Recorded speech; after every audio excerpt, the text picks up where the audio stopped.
Let's start the song. You know? What do you think? Sure. Just okay. Oh, there might be a bit of foot tapping. Okay. 1, 2, 1, 2, 3, 4.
It was a sound that we were, it was a sound from necessity, you know. It was just Grant and I and like a variety of drummers, you know, for the first 2 years. And so it was just, I guess, a sort of like nakedness, do you know what I mean? It was a sound that was primitive, and but it wasn't in some sort of you know, like a Melbourne dungeon or a London dungeon. You know, you can't make that here. Do you know what I mean? It's so you couldn't go for that enclosed dark thing. You just had to basically, you know, embrace what was here. And so, you know, like, you know, when you talk about, you know, the striped sunlight sound, it was just that primitive sound in Brisbane. So, you know, like and all the elements, you know, just had to come in. I think right from the start, that simplicity, that's, you know, striped sunlight, clarity and stuff, that comes from pop music. And we used to do lots of Monkees covers, you know, in Robert's bedroom, and as well as Jonathan Richman and occasional Bob Dylan stuff, but lots of Monkees, and that was always simple and direct. So that's where, as far as I'm concerned, the pop side of things came from. I've always thought we were a pop band. But before we played Lee Remick, you know, and got up at, you know, like in Paddington at Bruner Hall in early, like 78, and we knew no one virtually in the city. You know, like we knew a few people at university. Both of us had lost complete contact with our school friends, and so we were sort of had a few uni friends and one or two other people. And then suddenly we played that show, you know, we got and played 2 songs. And suddenly we knew 100 people. You know, suddenly our friends the amount of people that we knew just exploded over about a week. You know, did. It was like, and suddenly, you know, we had all these people that we knew, and we didn't know hardly anyone beforehand. We were underground. We were underground before the underground. Yeah. We actually played quite a lot here in the first 2 years, like you know, swimming pools, various colleges, parties, you know, houses, Pineapple plantations, and wherever, you know, people had to be. It was people had to be inventive, you know, like where you could play, and so again, you know, like with Brisbane, as to where the houses were, you could actually play in a house, you know, and bands, you know, still in Brisbane rehearse in houses, you know, so which is something you couldn't do in Melbourne as well, you know, or many other places of the world. You do it in San Francisco, you know, but then that's another era. Well, just having seen, you know, Robert and his approach to things, I just thought that there's confidence there, you know, that it didn't matter what he was singing about. If it was a librarian, it was really confident and you really believed it. So I think I got that from the start. I mean, initially, of course, I was playing bass, so most of the things I was doing were kind of riffy things, and so like the logical thing to do was then, you know, put a melody to that riff sort of thing. So early on there were a couple of co-compositions, like the B-side of People Say was a bass riff of mine that Robert turned into a sort of Dylan pastiche. Don't Let Him Come Back.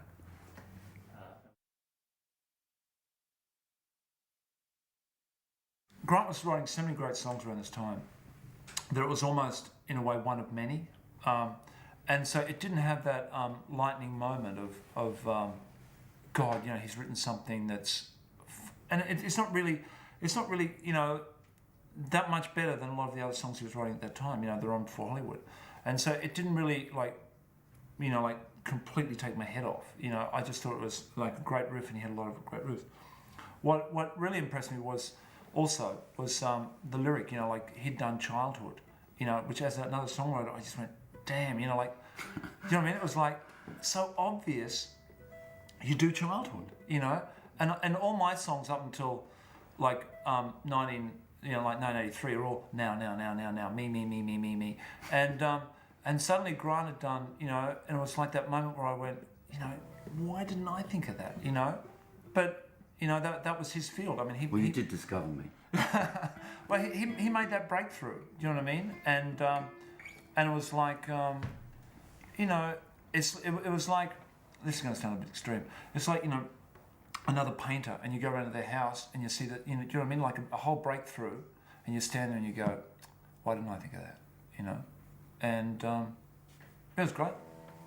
Just, I think I'd gone to boarding school, so I actually, that kind of severing of the home thing had happened, I think, a little earlier for me. But it's certainly singing about cane fields and livestock and stuff in London in 1982. It certainly brought a lot of warmth into me. You know, like it was a strange town, and like we were sort of trying to work our way through the sort of London music scene, and that song always, in some way, it carried sunshine in it, you know, and it just came so easy. It was, I was using someone else's guitar, and sort of, I remember showing it to Robert the next day, and it was just sort of...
Yeah, it's always, I look forward to saying the word older every night.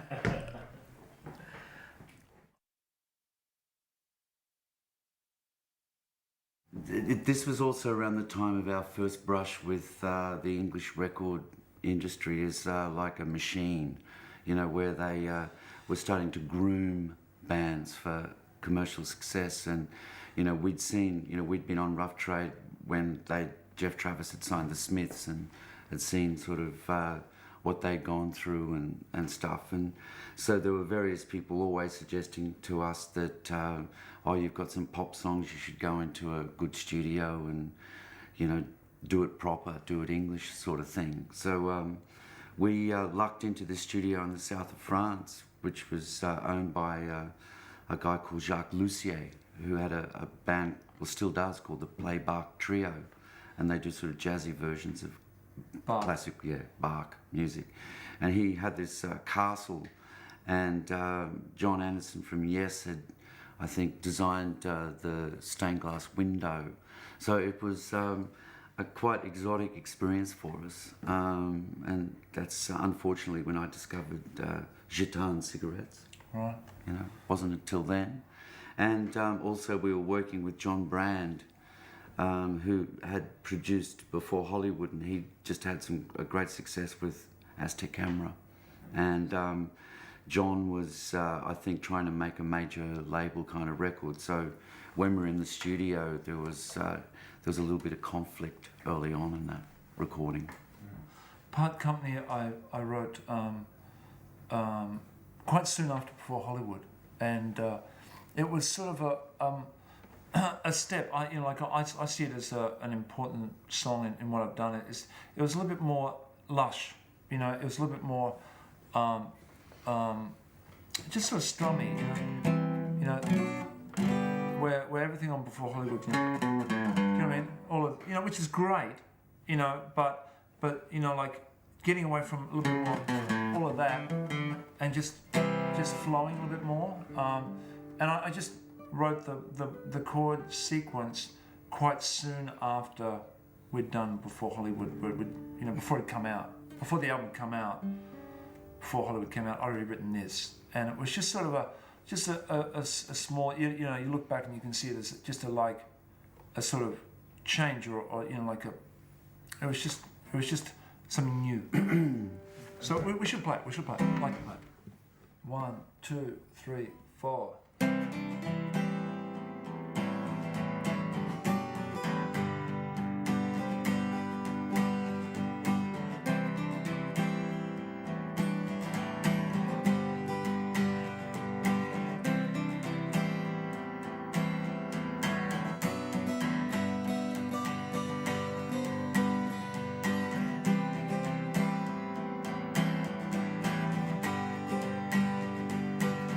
Come and have a look.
the two guitars, with Grant going over to guitar, I think that goes on for the next, couple of albums. It starts there, Grant moving from bass over to guitar. So, those two guitars, the singing voices, and Lindy and Robert, it was, we could go on from there, It was, yeah. But we should do. Can we play Bachelor Kisses? I mean, See, and the perverse side of the band comes into it. Like you're saying our own sound. I mean, when you look at that record was made for Sire Records, and at the same time, Sire signed us. They signed Madonna, and I guarantee you on her first album, she might have had songs, pop songs like Bachelor Kisses or something, but she wouldn't have had River of Money, for example, and, which is like a 6 to 7 minute piece of distortion with a spoken sort of prose kind of thing. So, I think right from the start, it wasn't only our own sound, it was, we are unmarketable. But at the same time, that's what we always liked in bands, art and pop. Okay. And of course there was Bachelor Kisses. Yeah. And this was a strange one. Robert was talking to me about it the other day. That there are certain songs that stay with you, and I remember Bachelor Kisses because the record company were really nuts for the song. They thought it was a really sort of great pop song. So we recorded one version of it, and they didn't like it, and there was no middle eight in it. And just as a writer, I'd never had to write a song beyond just my subconscious kind of thing. So it was like, well, I finished this song, but now I've got to put another bit in it. So it was one of my first professional songwriter kind of things, just, and I think it's been the death of me ever since. Yeah. No, I wouldn't agree. No. It's the Brill building touch. That's the Brill building, yeah. 1, 2, 3, 4.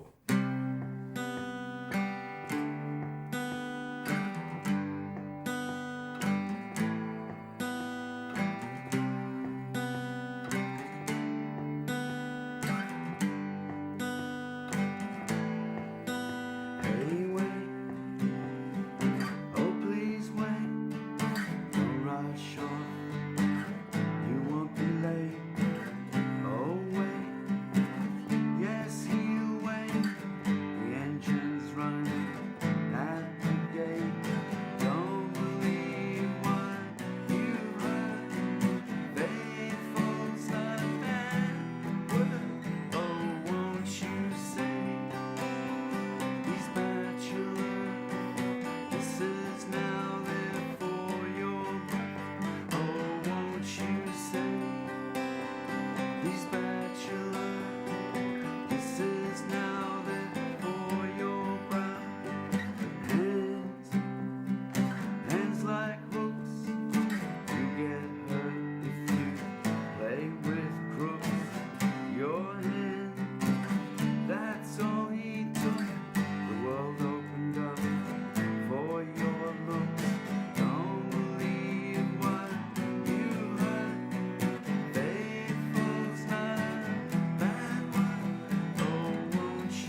that one works like that.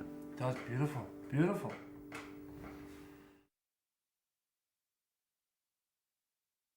And by like say 1985, and we'd been there 3 years, you know, and after 3 years you sort of start to get to know, you know, a town even as big as London, you start to get to know a little bit, and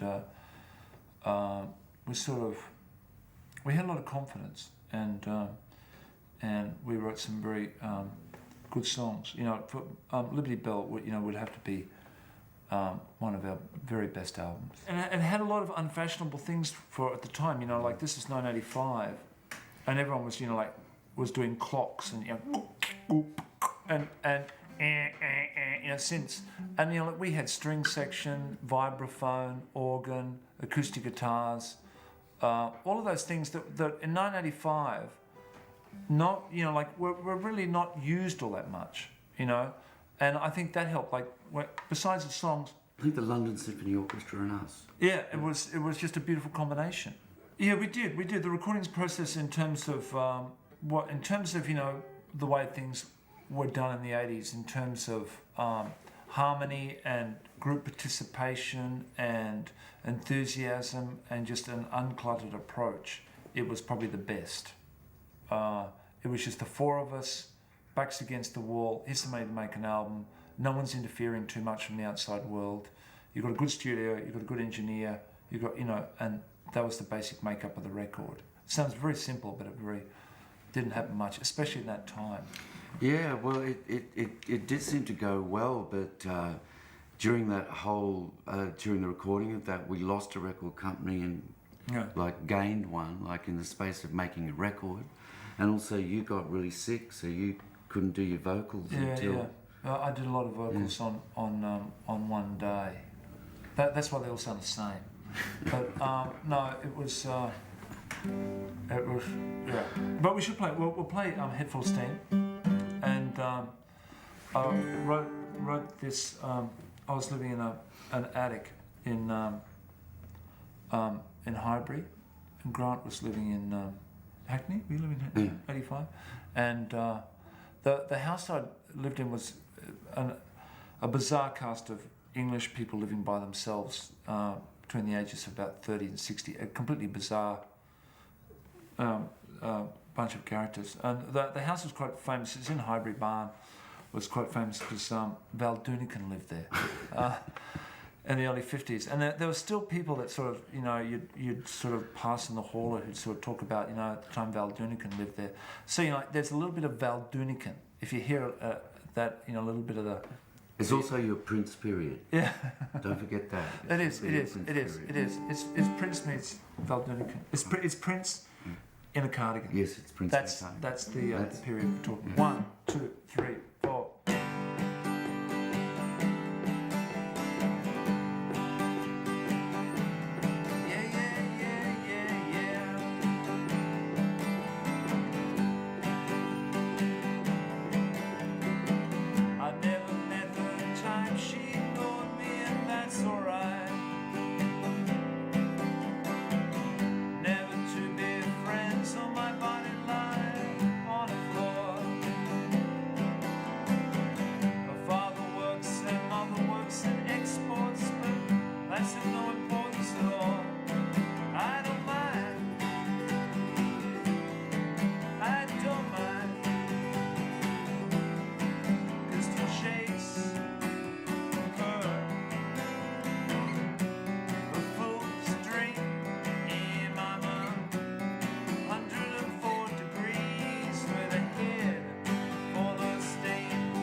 Yeah, that was one that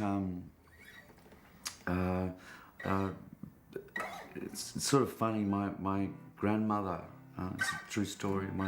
My grandmother used to play a little bit of golf, and she used to play out at Half Moon Bay.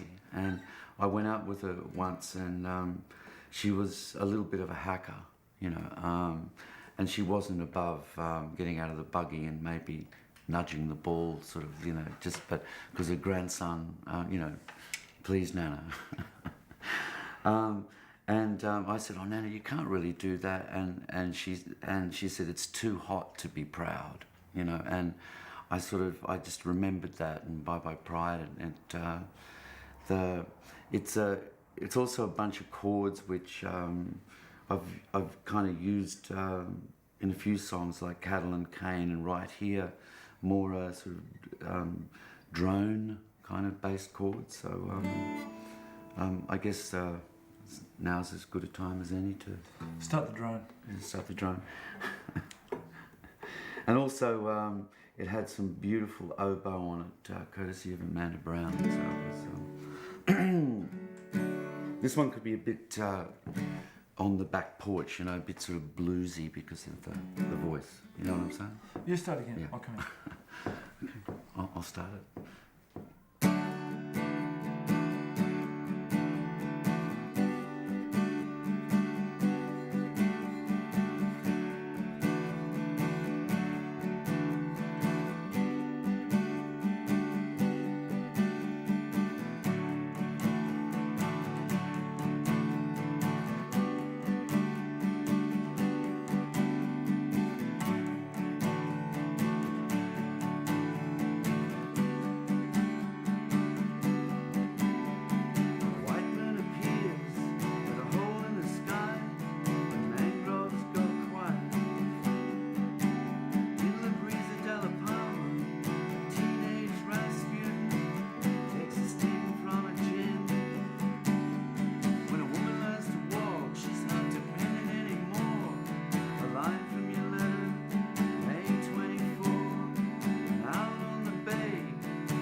nice new voice. That's good. Something very Bob. You're getting melodies I on it. know. New melody there. I know. I think we had this sort of innate fear that if we left London, no one would ever give us a record deal again, you know, thinking back of Australia in the early 80s. But it suddenly like just dawned on us one day in London that we could actually go back to Sydney, go back to Australia, and Beggars Bank would send the money out. They're called bank transfers, I believe, and we could actually be in Sydney and operate as a band. You know, we didn't have to be, you know, going around the tube and doing all that sort of stuff. And so we relocated back to Sydney, end of 87, early 88, to start on 16 Lovers Lane.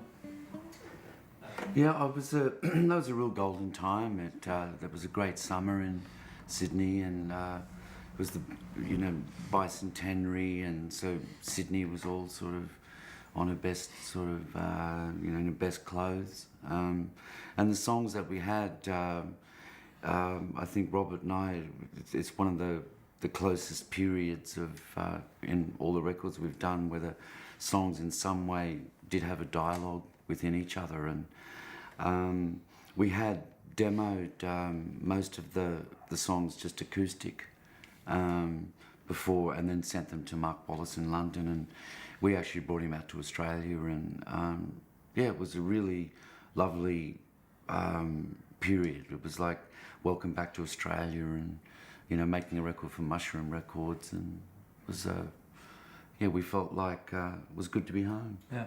We almost discovered, well, I personally discovered that there was actually beaches in Sydney, because we'd always spend a lot of time in Darlinghurst, you know, and Surrey Hills and the Cross, and suddenly, you know, you realised that there was actually a road that went out through Paddington, past a place called Bondi Junction, and there was, you know, and there was like Bondi and Coogee and everything. It just like, to me, that record's always there. Do you know what I mean?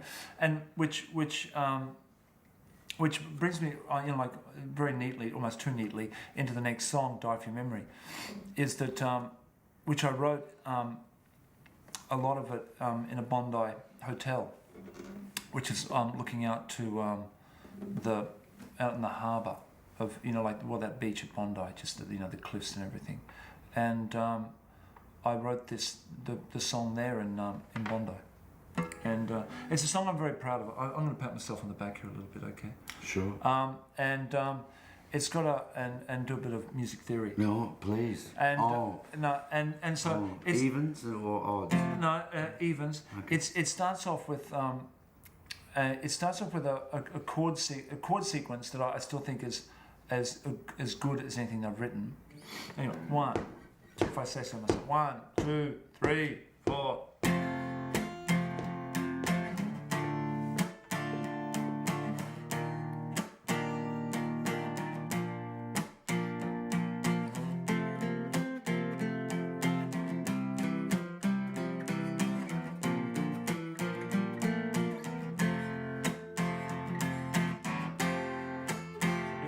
Were any closer,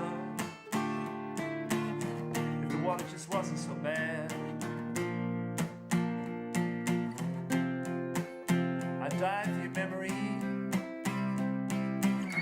on the rocks and on the sand. I'd die for you like a bird. I would descend.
waters of her dream, a black and forgetful I'd like to make those waters clean. So when I hear you sing that we stood no chance, I'll die for your memory. We stood that chance. So when I hear you saying that we stood no chance, I'll die for your memory. We stood that chance.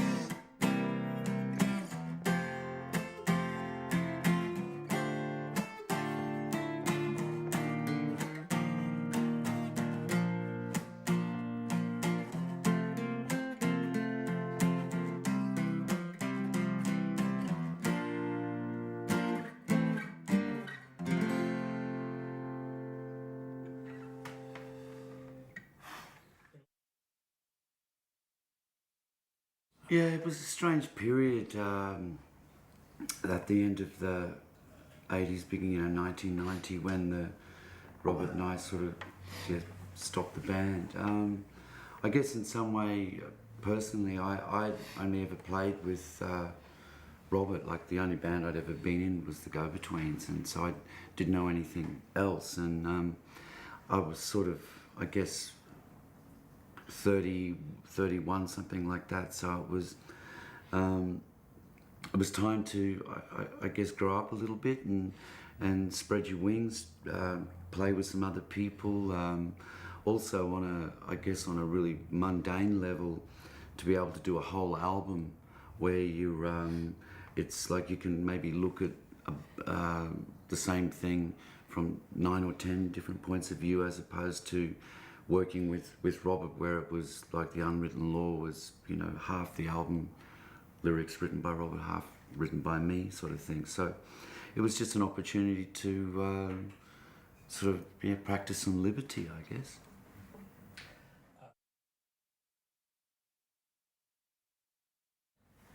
Yeah, it was good. I don't think. I mean, one thing we didn't set ourselves was, like, we didn't sort of go looking for a big a deal with a label. I mean, we mightn't have got one anyway.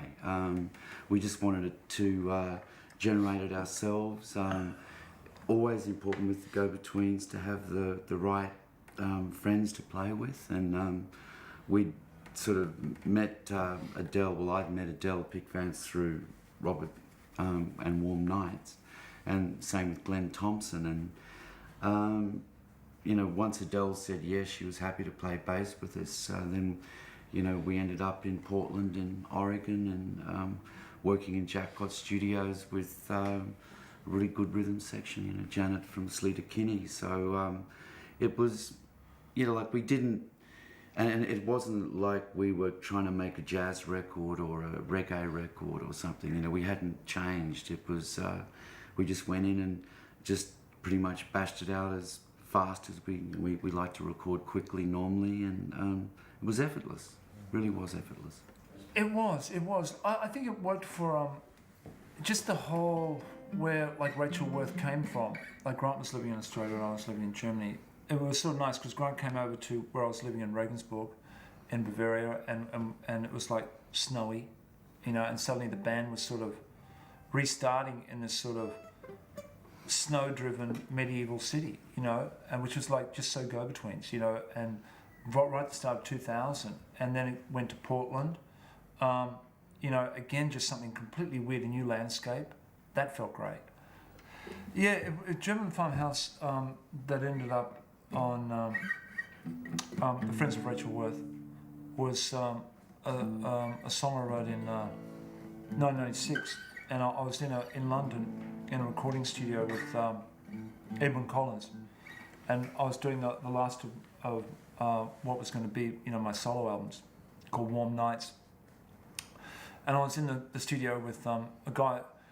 Things turn around with a guy called Dave Ruffy on drums, who ends up about 10 years later, he's a co-producer of Oceans Apart, but he was on drums and a woman called Claire Kenny on bass.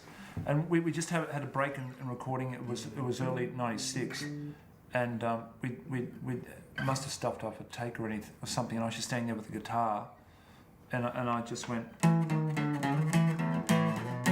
just like that. And then everyone went, okay, you know, like take two. It's great. Great, and but take two, and it was just like a riff that I just went, okay, you know, like I just played all in one, and brought it back here, and the next strange thing of the story is that I actually finished the song about 2 blocks away in a house called in Bain Street, which is about 300 meters away from this house, where I wrote the rest of the song, and so I had the music for this song, and which I really loved the music. And I had to come up with the lyric, and I'd done this guy, I don't know who it was, phoned me from Melbourne, and I was doing an interview. It must have been for Warm Nights, and very early publicity or something. And he just sort of asked me what happened when the band broke up, you know, like in the end of '89, and where I'd gone to, what I'd done. And I just sort of just said, well, you know, I just lived in seclusion, you know, for a couple of years. You know, I was in a German farmhouse. And as soon as I started to say this to him, I knew that was the lyric to the song. You know, that just verbalizing something. And so you steal your own life. Yeah, I know. I steal my own life. And as soon as the phone call was over, as soon as I had that first line, you know, I lived in seclusion for a couple of years in a German farmhouse, just drinking beer. As soon as I had that, I just as soon as the phone was down, I wrote the whole lyric, and I knew what it was all about. And then this song, like that was in '96, and then the song, I don't record, you know, like I don't do anything else, you know, for about 4 years, and then, you know, we start the band again, and it's a song on Rachel Worth, which now is sort of, I see now as like a bridge from one time to another. So we'll start with the Edwyn Collins riff, and take it from there. Well, you do the riff. Okay. The German Farmhouse.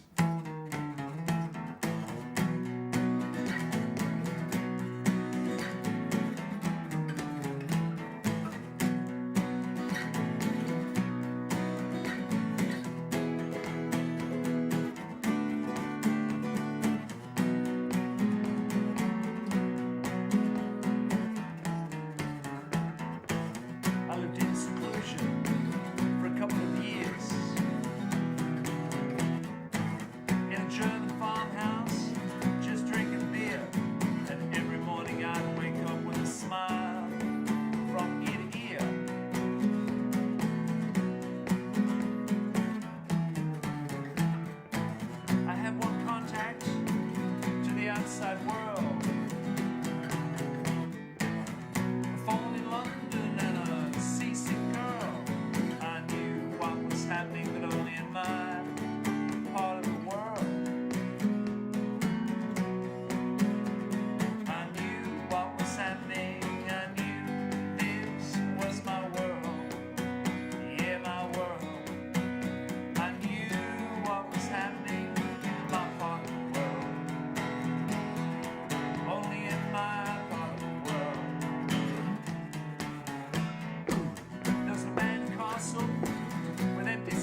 after Rachel Worth, I think it's important that Grant and I were in the same town.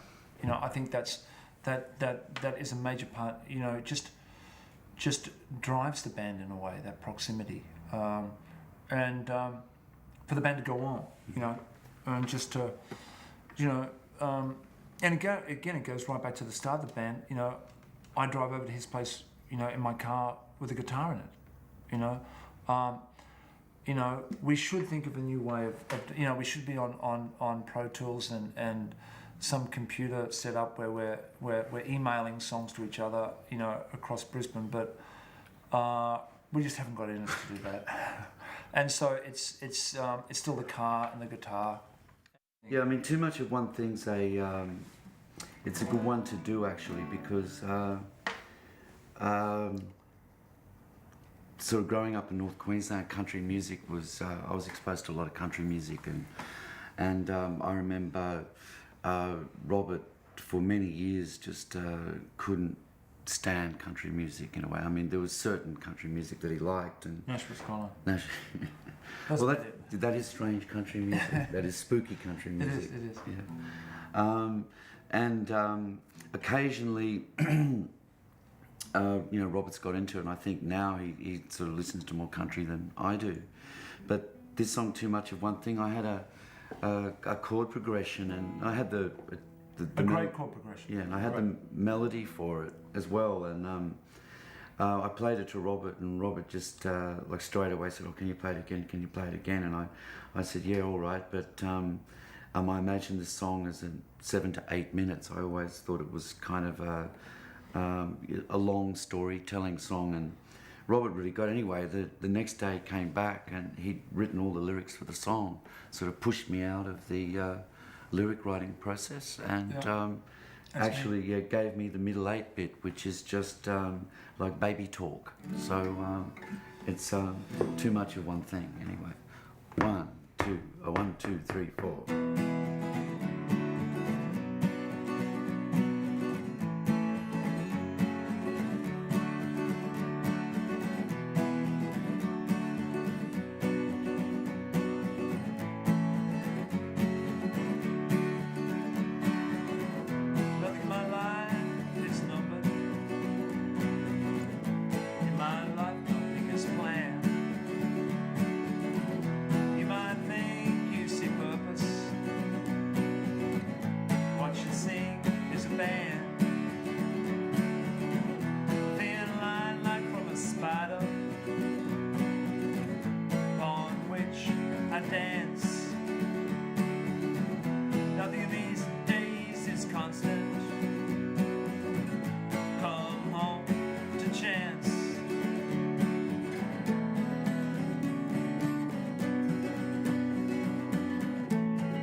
late summer to spring. What I need is persistence. Too much of one thing. Too much of one thing. Too much of one thing. Ba-da-ba-ba, ba-da-ba-ba. Ba-ba-ba-ba-ba. Ba-da-ba-ba, ba-da-ba-ba.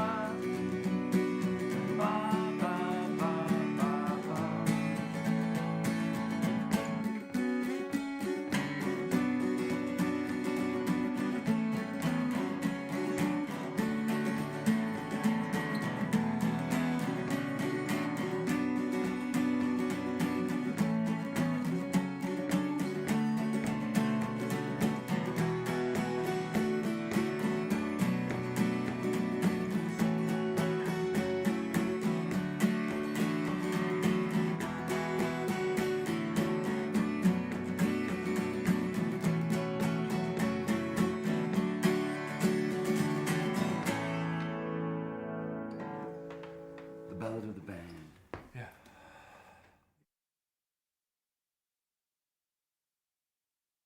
I think that gap, that sabbatical, that intermission, whatever we want to call it, you know, like I see it as, you know, like part one, part two sort of thing, and who knows, there might be a third part, I don't know, but that intermission period, I think, really allowed Robert and I to just get some more experience, get a bit more life, like be outside the bubble, the rock bubble. I think, I mean, not everyone falls victim to it, but if we'd have, like, if the band had stayed together and we were probably on our 15th album or something as opposed to our 9th, I think, I'd like to think we'd have been still doing good work, but I think we would have been dreadfully tired and sort of exhausted and sort of mining probably the same seam over and over again. So I think to be able to, like this, to be our 9th record puts us more in like the same sort of scene as bands who are in their mid-30s. You know, they're probably up to around their 8th or 9th album sort of thing. So it's it feels great. It's like it's always new with us, you know, like, because it always comes down to Robert bringing in a riff or a song or me doing it, you know. So it's that every day is something new comes along. Yeah, I mean, I totally agree. I think the 11 years that we didn't play together and stopped is a whole key, you know, which probably people don't realise. You know, I think it's, and Grant's right, it stopped us. We could go away and do a whole lot of other things for a whole decade. And we both learned a lot, and we came back hungry and fresh. And he's right, like a lot of bands just, it just gets stale. And so we were really lucky. But it came from Here Comes the City. And Grant, I wrote it and went over to Grant's place, and it just had something special. And then we took it in the practice room, and it had something special again. And when we were doing it, Grant just said, you know, like the idea of going to London and doing a session, we were doing a show over there. This is in the middle of 2003. And we just, this just felt like a breakthrough song. As Grant said, we're in the practice room, and it was the sort of song where we kept playing it you invent reasons like, I don't think the bass drum's right about 2 minutes 30. Let's play it again. And so everyone played it, and then, you know. Well, you were. Yeah, I know. And we ended up playing it about 6 times in a row, you know, because it just sounded like new to us. It just had this whole feeling that we'd never had, you know. And I know, like people say that it has like a Talking Heads, you know, like 1979, 1980 feel to it. But then, you know, like really what Talking Heads were doing in 1980, we weren't really doing what, to an extent, Well, we were, but we No, we were doing what they were doing in 1975. yeah, but we never really got it, you know, and this one does. So anyway, we'll play. It just starts with the riff is the whole thing. 1, 2, 1, 2, 3, 4.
That was one, and the other one was Finding You, which I think is a good place to stop. Yeah, I guess that was. Well, as you This is say, a groovy song. This is a very groovy song that Grant's written. It is. I guess you. I mean, it's the AM hit, isn't it? That's the AM hit. I don't think you can play AM in shades. Well, this is a beautiful chord sequence. All right. Oh, and it features when we first did this, Robert had a this big old keyboard, a sort of early '80s keyboard, and he had a sound on it like a Japanese mandolin or something. Yeah. And when you hear the riff, like somehow he's managed just through sheer technique to get that Japanese mandolin sound. It's a little bit like a kabuki. Yeah, kabuki. 1, 2, 1, 2, 3, 4.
Beautiful.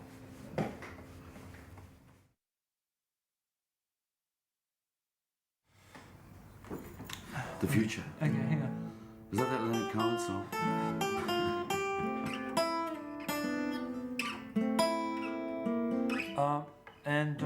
That's finding you. Grant the future.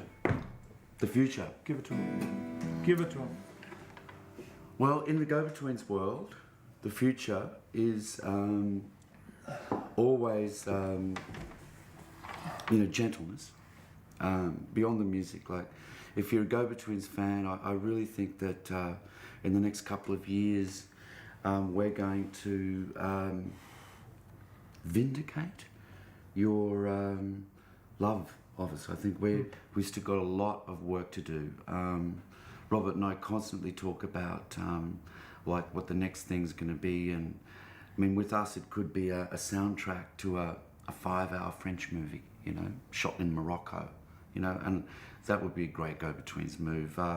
Or who knows, we could end up writing songs for the OC or something, like there's all sorts of things up ahead, and because we don't pigeonhole ourselves, and also where we are at the moment is the band is great. Like Robert and I just constantly look, at each other on stage and just see Glenn and Adele just rocking the house, and some of those things that we were talking about earlier about confidence and Here Comes a City being like signature sort of thing. I think a lot of that's due to the fact that just as a unit, we're really comfortable and really pushing each other. So I think the future is so bright that I'm not going to wear shades.